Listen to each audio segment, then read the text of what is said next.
السلام علیکم ناظرین، میں محمد اسلم حسین سیاست کی عالمی خبروں میں آپ سب کا استقبال کرتا ہوں۔ پیش ہے دنیا بھر سے آج کی کچھ اہم خبریں۔ سعودی کابینہ نے پرامن طریقے سے تنازعات حل کرانے کے لیے مملکت کے ثالثی کے کردار پر اطمینان کا اظہار کرتے ہوئے کہا ہے کہ سعودی عرب بین ملکی تنازعات ثالثی کے ذریعے حل کرانے کا مشن جاری رکھے گا۔ سرکاری خبر رساں ایجنسی SPA کے مطابق سعودی کابینہ کا اجلاس منگل کو جدہ کے قصر الاسلام میں شاہ سلمان بن عبدالعزیز کی زیر صدارت ہوا ہے۔ کابینہ نے یمن میں پائیدار سیاسی حل تک رسائی کے لیے اقوام متحدہ کی کوششوں کا ساتھ دیتے رہنے کی خواہش کا اعادہ کیا۔ اجلاس میں جدہ میں اسلامی تعاون تنظیم کانفرنس کی قراردادوں کا جائزہ لیتے ہوئے کہا گیا کہ امن و استحکام اور خوشحالی کا ماحول بنانے کے لیے مکالمے کا ساتھ دیتے رہے ہیں، آئندہ بھی ایسا ہی کریں گے۔ اجلاس میں کہا گیا ہے کہ سعودی عرب سمجھتا ہے کہ یہی اقوام کی ترقی اور خوشحالی کا اساس ہے۔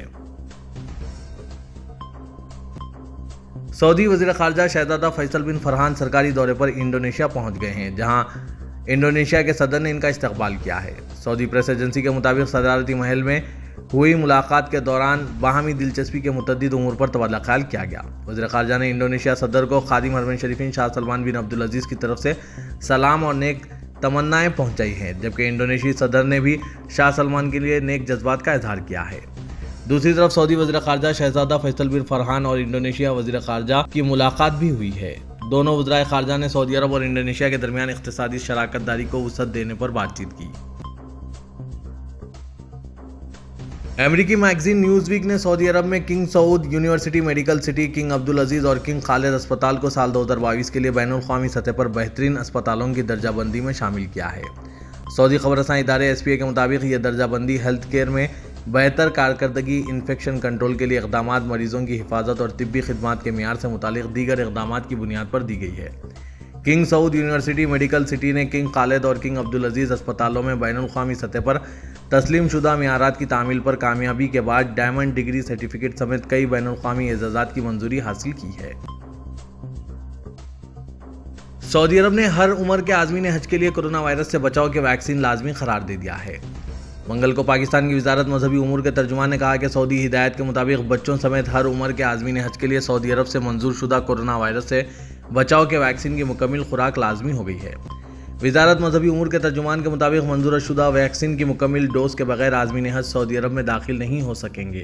انہوں نے مزید کہا کہ منظور شدہ ویکسین کا ثبوت نہ ہونے کی صورت میں جہاز سے اتار دیا جائے گا۔ سعودی آرٹسٹ عبداللہ سویان شیشے کے چھوٹے مرتبان کے اندر خوبصورت انداز میں پودے اگا کر فطرت سے اپنی محبت کو اگلی سطح پر لے گئے ہیں۔ عرب نیوز کے مطابق گھروں میں پودوں کی نشو و نما کے کئی فائدے ہیں، جن میں ہوا کے معیار میں بہتری، پیداواری صلاحیت میں اضافہ اور بہتر ذہنی صحت شامل ہیں۔ 28 سالہ نوجوان عبداللہ شیشے کے خوبصورت مرتبانوں کے اندر قدرتی ماحول کی فراہمی کے ساتھ پودوں کے فوائد کو زیادہ سے زیادہ لوگوں تک پہنچانا چاہتے ہیں۔ ان کا کہنا ہے کہ شیشے کے مرتبان میں اس منفرد شاہکار کو تیار کرنے کے لیے مٹی، لکڑی، مختصر نوعیت کے پتھر اور پودوں سے سجایا گیا ہے اور اس طرح کے کئی ایک شیشے کے مرتبان تیار کیے گئے ہیں، جن میں مختلف شکل میں زمینی سطح کی تزئین کی گئی ہے۔ اس طرح کے دیگر پروجیکٹ جن پر سعودی آرٹسٹ نے کام کیا ہے، ان میں پودوں کے ساتھ مچھلی کا ایکویریم شامل ہے، جس میں مچھلیاں اپنی خوراک اور پانی کے فلٹریشن نظام کے تحت آسانی سے رہ سکتی ہیں۔ سعودی وزارت صحت نے کہا ہے کہ آج منگل یعنی 7 جون کو کورونا کے 952 کیسز کا اندراج ہوا ہے۔ سابق ویب سائٹ کے مطابق کورونا کا شکار ہوئے مریضوں کی کل تعداد بڑھ کر 7,73,221 ہو گئی ہے۔ وزارت نے کہا کہ گزشتہ روز 636 مریض شفا یاب ہوئے ہیں، جبکہ 2 مریض ہلاک ہوئے ہیں۔ متحدہ عرب امارات نے ہندوستانی بھارتیہ جنتا پارٹی کے ترجمان کے بیانات کی مذمت کرتے ہوئے پیغمبر اسلام صلی اللہ علیہ وسلم کی توہین کی مذمت کی اور ان بیانات پر تشویش کا اظہار کیا۔ ایک بیان میں وزارت خارجہ اور بین الاقوامی تعاون نے متحدہ عرب امارات کی جانب سے اخلاقی اور انسانی اقدار اور اصولوں سے متصادم تمام طرز عمل اور طرز فکر کو سختی سے مسترد کرنے کی تصدیق کی ہے۔ وزارت نے مذہبی شعائر کا احترام کرنے اور ان کی خلاف ورزی نہ کرنے کے ساتھ ساتھ نفرت انگیز تقاریر اور تشدد کا مقابلہ کرنے کی ضرورت پر زور دیا۔ وزارت نے رواداری اور انسانی بقائے باہمی کے اقدار کو پھیلانے کے لیے مشترکہ بین الاقوامی ذمہ داری کو مضبوط بنانے کی اہمیت اور ایسے کسی بھی عمل کو روکنے کے لیے لائحہ عمل تجویز کرنے پر بھی زور دیا جو مختلف مذاہب کے پیروکاروں کے جذبات کو بھڑکاتے ہیں۔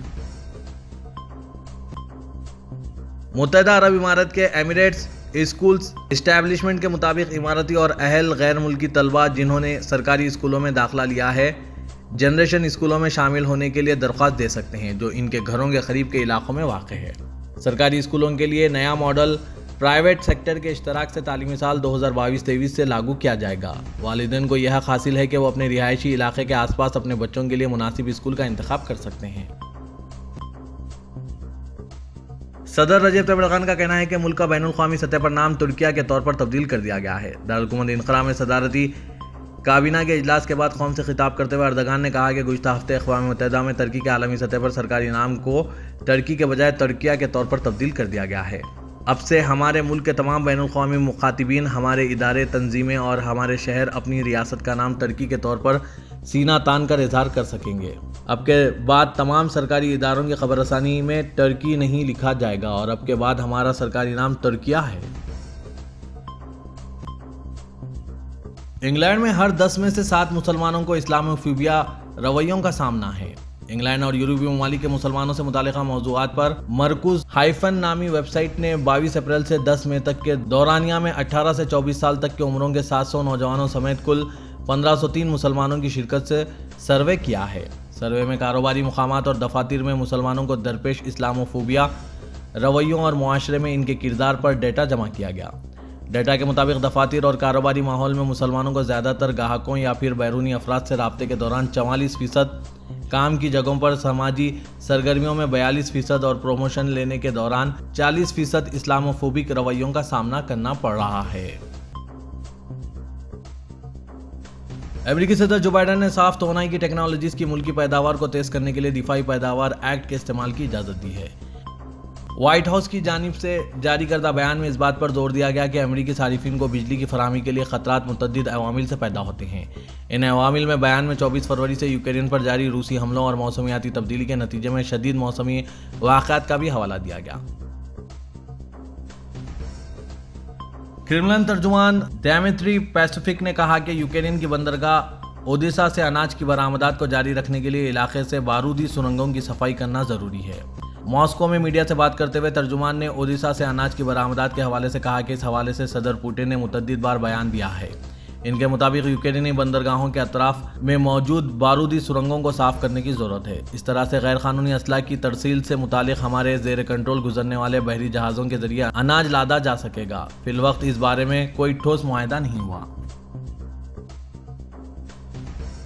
پاکستان میں انٹرنیٹ ٹریفک پر نظر رکھنے والے پلیٹ فارم ڈاؤن ڈیٹیکٹر کے مطابق منگل کی سہ پہر کے بعد سے پاکستان کے مختلف شہروں میں انٹرنیٹ ڈاؤن ہونے کی شکایت موصول ہوئی ہے۔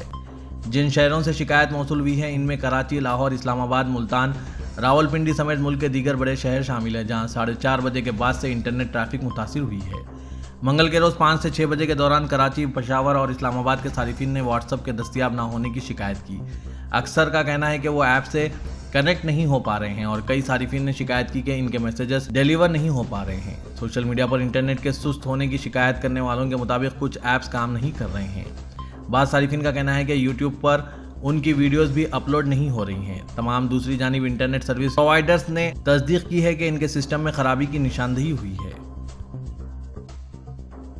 چیئرمین پاکستان تحریک انصاف اور سابق وزیر اعظم عمران خان نے کہا ہے کہ حکومت کی کوشش ہے کہ انہیں کسی کیس میں بند کر دیں تاکہ آزادی کی یہ تحریک ختم ہو جائے۔ منگل کو اسلام آباد میں اپنے نمائندوں سے خطاب میں عمران خان نے کہا کہ حقیقی آزادی کی تحریک کو ختم نہیں ہونے دیں گے، چاہے جیلوں میں ڈال دیں۔ عمران خان کا کہنا تھا کہ انتخابات کی تاریخ کا اعلان ہونے تک آزادی کی تحریک جاری رہے گی۔